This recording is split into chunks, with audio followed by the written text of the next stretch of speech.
அப்படின்றத வந்து நான் வந்து போகிற வழியில் சொல்கிறேன். போகிற வழியில் சொல்கிறோன்னா இந்த வீடியோ போகிற வழி கிடையாது, என் வாழ்க்கையில் போகிற வழி. என் வாழ்க்கையை அப்படியே தெரிஞ்சுக்கணுன்னா என்னை சப்ஸ்கிரைப் பண்ணி வச்சுக்கோங்க. வாங்க வீடியோக்குள்ளே போகலாம். நான் வந்து என் ஃப்ரெண்டும் நானும் வந்து ஒரு இடத்துக்கு போய் முடிச்சு டயர்ட் ஆகிட்டு கருப்பட்டி காப்பி குடிப்போம் அப்படின்னு சொல்லி போயிருந்தேன். உண்மையாக சொல்லணும், எனக்கு இந்த இடம் ரொம்ப பிடிச்சிருந்துச்சு. அது வந்து செட்டிங்ஸ் எல்லாமே வந்து நம்ம பழைய காலத்தில் எப்படிலாம் பண்ணியிருப்போமோ அது எல்லாமே அந்த இதில் இருந்த மாதிரி இருந்துச்சு. எங்களுக்கு என்ன சாப்பிட்றதுனே தெரியல, என்ன சாப்பிடுவோம் அப்படின்னு சொல்லிட்டு கடையே 2 ரவுண்ட் அடிச்சிட்டேன். 2 ரவுண்ட் அடிச்சு நானும் தேடி தேடி பார்க்குறேன் என்ன பண்ணுவோம், வெயிலில் வந்திருக்கோம், அப்போ ஜூஸ் தான் குடிக்கணும் அப்படின்ற மைண்ட் செட்டில் ஜூஸ் கிட்ட குடுக்குறோன்னு ஓடி போயிட்டோம். என்ன வச்சிருக்கீங்க அப்படின்னு சொல்லி கேட்டோம். கேட்டு அவங்க வந்து இங்கெல்லாம் இல்லை, அங்கே போய் பில் போட்டு வரணும் அப்படின்ற மாதிரி சொல்லிட்டாங்க. சரி ஓகே பில் தானே ஏதோ வர இருங்க அப்படின்னு சொல்லிட்டு அங்கேருந்து பில் கவுண்டருக்கு ஓடி போயிட்டேன். அங்கே ஓடி போனால் எனக்கு ஒரு பக்கம் ஐஸ் சாப்பிட்லாம் அப்படின்னு சொல்லி தோண ஆரம்பிச்சிச்சு. என் கண்ணுக்கு எல்லா ஐஸும் வந்து விதவிதமாக தெரிய ஆரம்பிச்சிச்சு.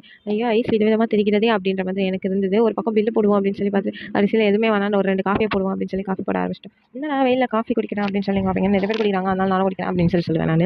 ஒரு வழியாக வந்து காஃபி எல்லாம் குடித்து முடித்து விட்டு அங்கே திருப்பி வந்து எனக்கு வந்து ஐஸ் வாங்குவோம் அப்படின்னு சொல்லி யோசனை வந்துருச்சு. அதுவும் நம்ம எனக்கு இன்னொரு விஷயம் ரொம்ப ரொம்ப ரொம்ப பிடிச்சிருந்தது. 2 காஃபி நம்ம இங்கே சொல்லிட்டோம். அதுக்கப்புறம் இந்த இடத்துல உட்காந்தோடனே இந்த டம்ளர்லாம் பார்க்கும்போது எனக்கு வேற லெவலில் இருந்துச்சு. ஃபுல்லாகவே வந்து காப்பரில் அவங்க இது பண்ணியிருக்காங்க. பட் இது ரியல் காப்பரா அப்படின்னு எனக்கு தெரியல. ஏன்னா வந்து உள்ளே வந்து இப்படி இருந்துச்சு.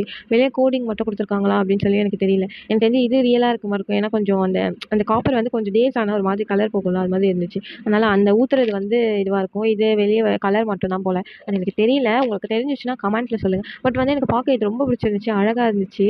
உங்களுக்கும் பிடிச்சிருக்கும்னு நம்புகிறேன், கமெண்ட்டில் சொல்லுங்கள். ஒரு வழியாக வந்து நான் வந்து ஃபைனலாக காஃபிலாம் குடிச்சு முடிச்சுட்டு ஒரு ஐஸ் வாங்கிட்டேன். இந்த ஐஸுமே எனக்கு ரொம்ப பிடிச்சிருந்தது, ஜாலியாக இருந்துச்சு ஐஸு. இந்த ஐஸ் வந்து ரொம்ப ரேட்லாம் இல்லை, 10 ருபீஸ்.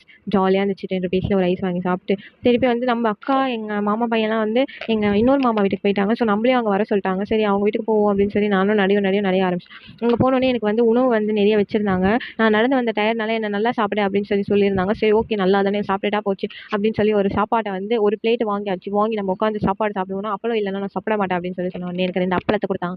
அப்பளம்லாம் கொடுத்து சாப்பிடலாம் முடிச்சுட்டு அடுத்து என்ன உட்காந்து படுத்து உறக்கம் தான், கதை வேறு பேசுவோம் அப்படின்னு சொல்லிட்டு மாற்றி மாற்றி கதை பேசிட்டு அப்படின்னு அவங்க கல்யாண சீரியல்லாம் பார்த்துட்டு ஒரு மாதிரி ஃபன் பண்ணிக்கிட்டு இருந்தோம். எங்கள் அக்கா வேறு பக்கத்தில் உட்காந்து கொஞ்சம் ஏதோ பேசிக்கிட்டு மாற்றி மாற்றி படம்லாம் பார்த்து முடிச்சுட்டு ஒரு வழியாக வந்து அங்கேருந்து செல்வோம் அப்படின்னு சொல்லி முடிவு எடுத்துட்டோம். அங்கேருந்து கிளம்பி வீட்டுக்கு வந்தாச்சு. வீடியோஸ் வந்து ரொம்ப எடுக்கல காய்ஸ் நேற்று. ஸோ எனக்கு அதனால எதுவும் இல்லை, இவ்வளோ தான் இருந்துச்சு. இருந்ததை வச்சு மேனேஜ் பண்ணிட்டேன். Bye bye. Next video meet பண்ணுவேன்.